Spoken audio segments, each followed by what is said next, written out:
What are you up to now?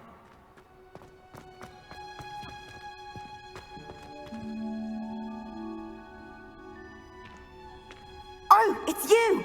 Just the person I need. Samantha, is everything all right? No, it's not. It's my brother William. The one I told you about after Charms class. He's been cursed.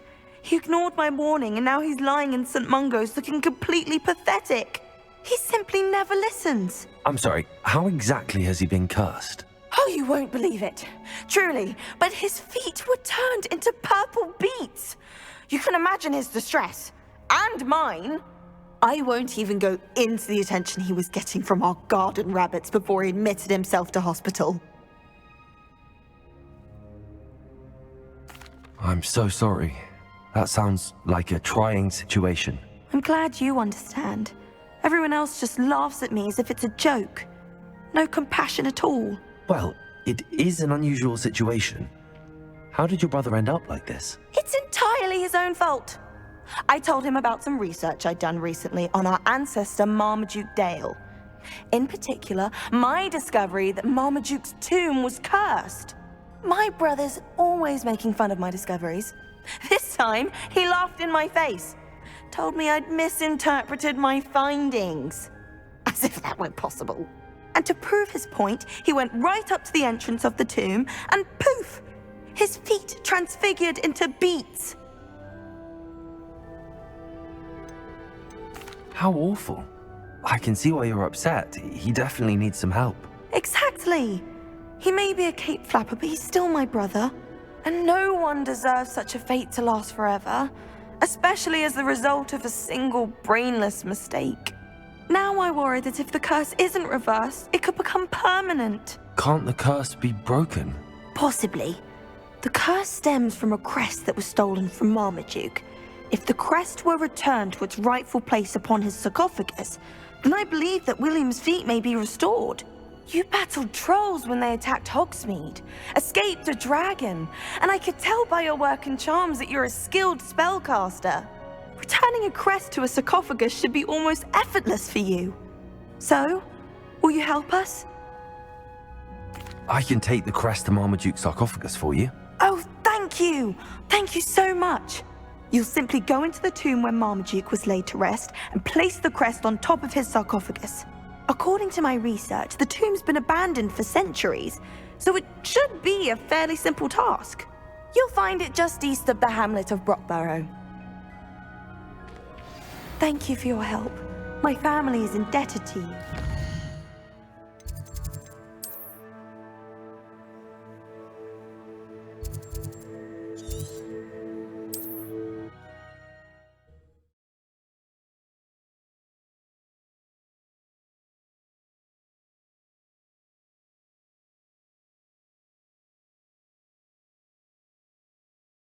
I need to find the tomb near Brockborough and place Samantha's family crest on the sarcophagus there.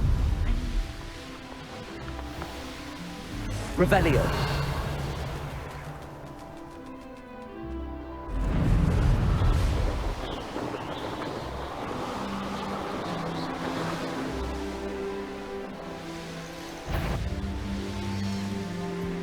Looks rather dark in there. Never stopped me before.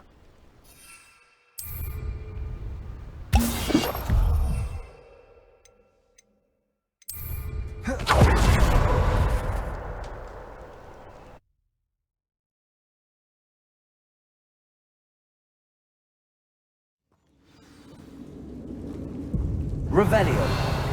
My feet didn't turn into beets. That's a good start.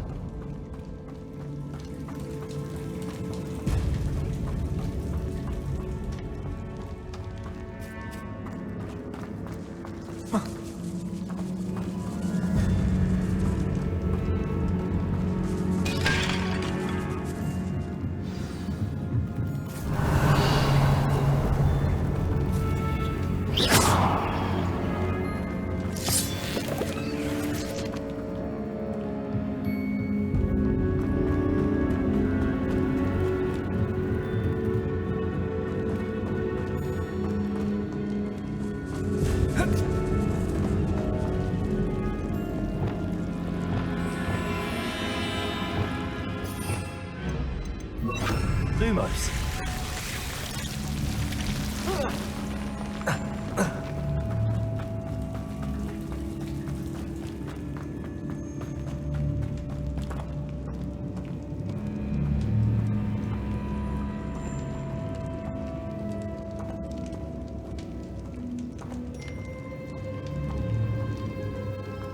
A sarcophagus? That should reverse the curse. Hopefully. Revelio!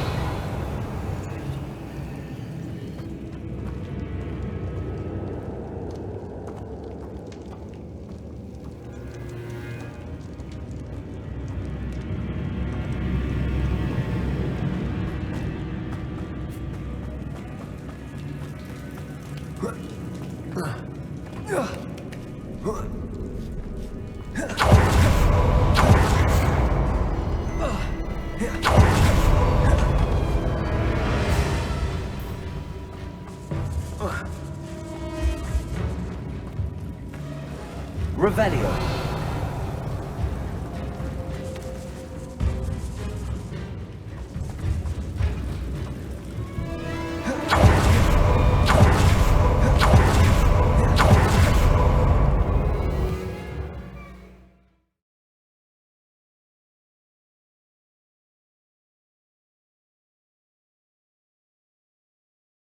Samantha will be glad to hear that the crest has been returned.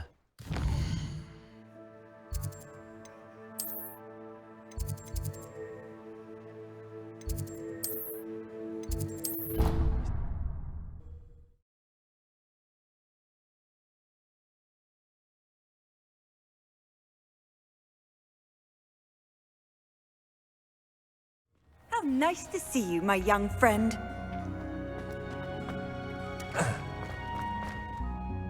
I'm happy to tell you that I returned the crest to Marmaduke's sarcophagus just as you asked. I thought as much.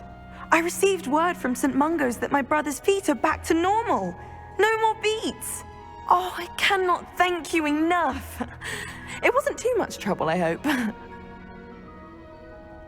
Just a measly old troll, nothing significant. A troll? Oh dear, I'm so sorry, that's awful. No one has been in that tomb for centuries. But I can't say I'm surprised. Marmaduke seems to have been full of surprises. Indeed he was. Well, I suppose I should be going. I'm anxious to see my brother, who must be elated to have his feet back. Of course. I certainly would be. William and I are forever in your debt. Thank you again for what you did.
I should let Deke know about the newborn Thestral.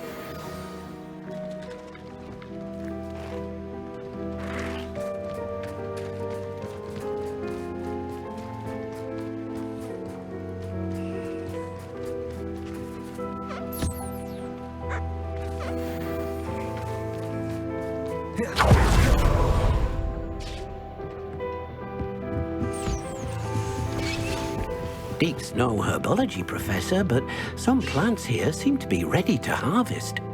Hello, Deke. You'll be pleased to know that a little Thestral was born. How wonderful to have more Thestrals in our world.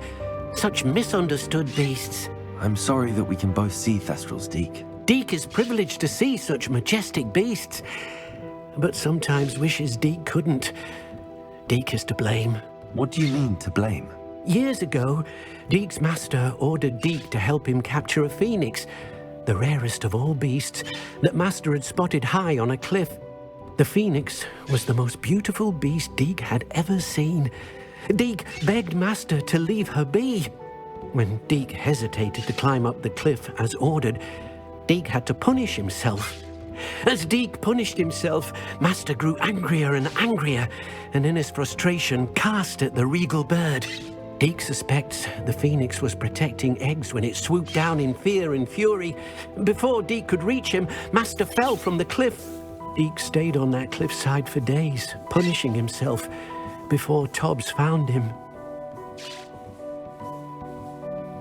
What a horrible tale, Deke. I'm so sorry. Deke has only told Professor Weasley that story, and now yourself. Deke often wonders what became of that phoenix.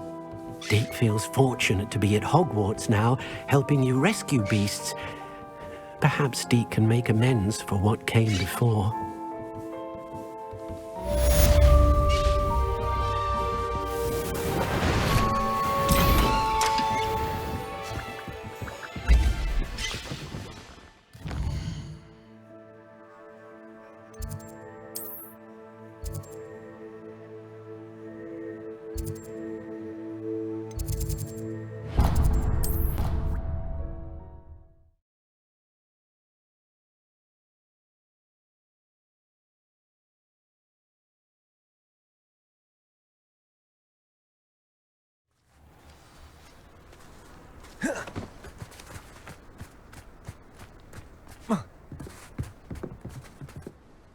Hello, Grace. What are you doing here? Nice to see you. Thank you again for your help at the lake. I've become quite good at Summoner's Court, and I'm waiting for my next opponent. I suppose that's you. I suppose so. Shall we begin? I'm game. Well, let's see what you're made of.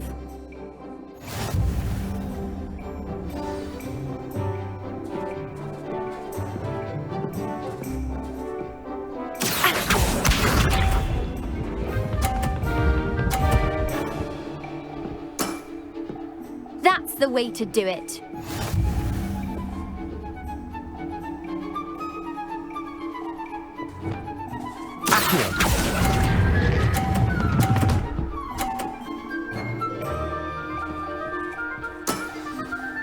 What a remarkable shot!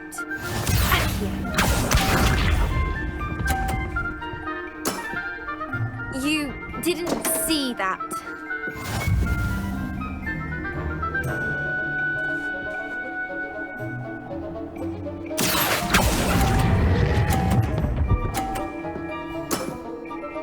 That wasn't what I wanted to see.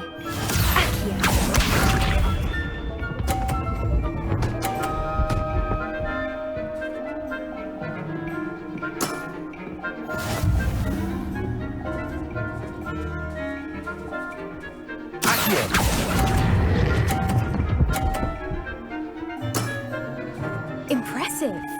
Well, it appears I've been bested.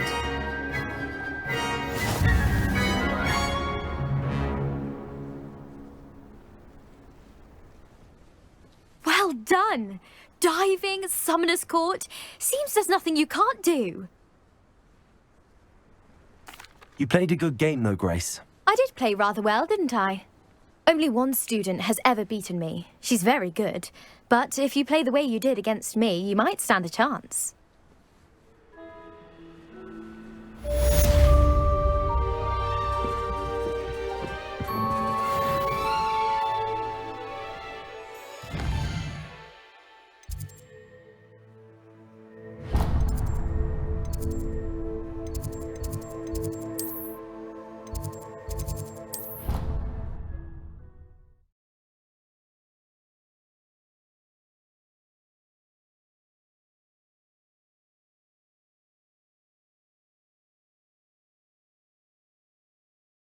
Off on another adventure, are we?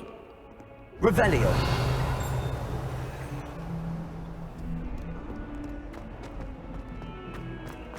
What do you mean you weren't supposed to host the holiday? Darling Aunt Olivia has come all the way from Guernsey! Where? The truth is, because now you want to...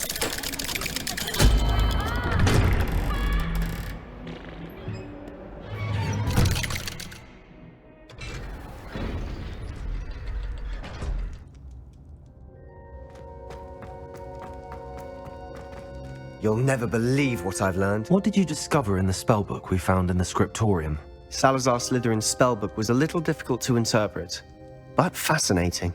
Evidently, he encouraged teaching dark magic at Hogwarts. Neither the Imperious Curse nor the Killing Curse was unforgivable during his time. He believed students should be prepared to use dark magic when necessary, not to fear it. That's why we had to use Crucio to gain access to the scriptorium. He didn't want his knowledge shared with anyone who was afraid of the power of dark magic. It was hard to do, but casting Crucio was our only option. And I'm glad we did it, because in the spellbook I also found something else. References to a lost relic, which, from what I can tell, grants the holder the power to reverse dark magic curses. And you think this relic might be able to save Anne? Precisely. I plan to search for this relic, but I don't think we should tell anyone. Especially Ominous. He wouldn't understand. I see no reason to involve Ominous. I'm glad you agree. When I know more, I shall send an owl. And don't feel sorry for Ominous. Keeping this to ourselves for now is for his own good. I'll decide what's for my own good. Ominous, we were just about to get some air. Care to join? You're a liar, Sebastian. I heard everything. You swore you'd never engage in anything to do with dark magic again. No, I didn't. I said I understood you wanting that. I'd never swear to give up on finding a cure for Anne. You don't know when to stop, do you? I know when not to stop. Leave this alone, Ominous. I'll be on my way.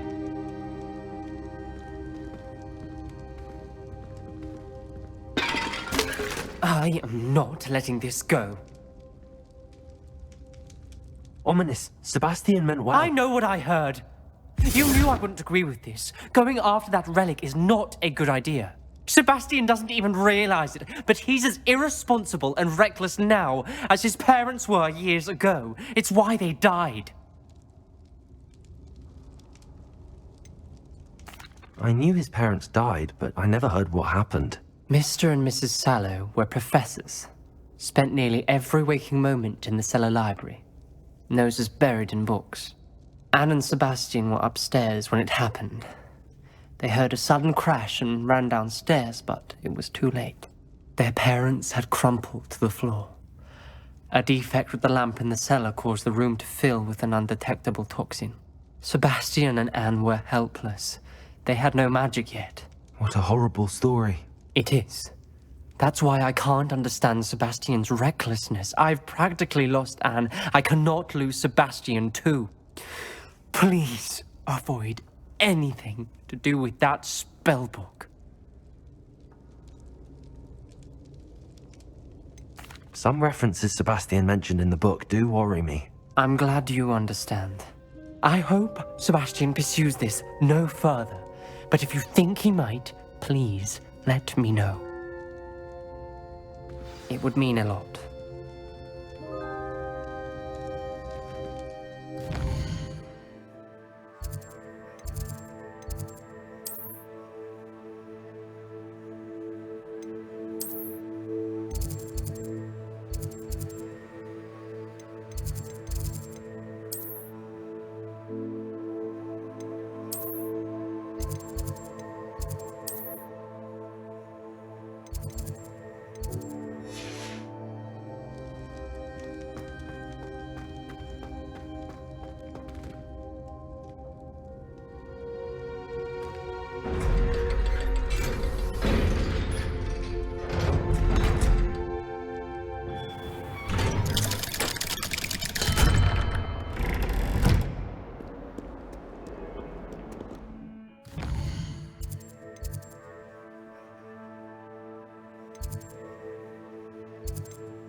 Excellent work today.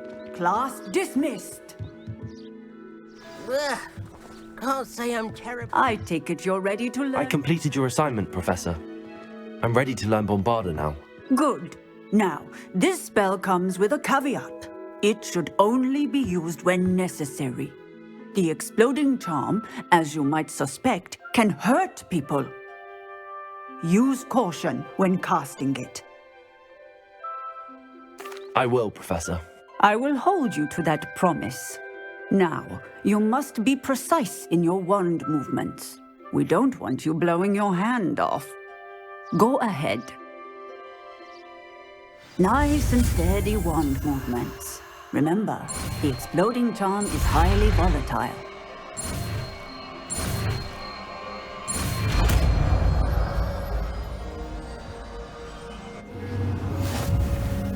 Well done. Now, let us put it into practice, shall we? Go ahead and try it on the pumpkins.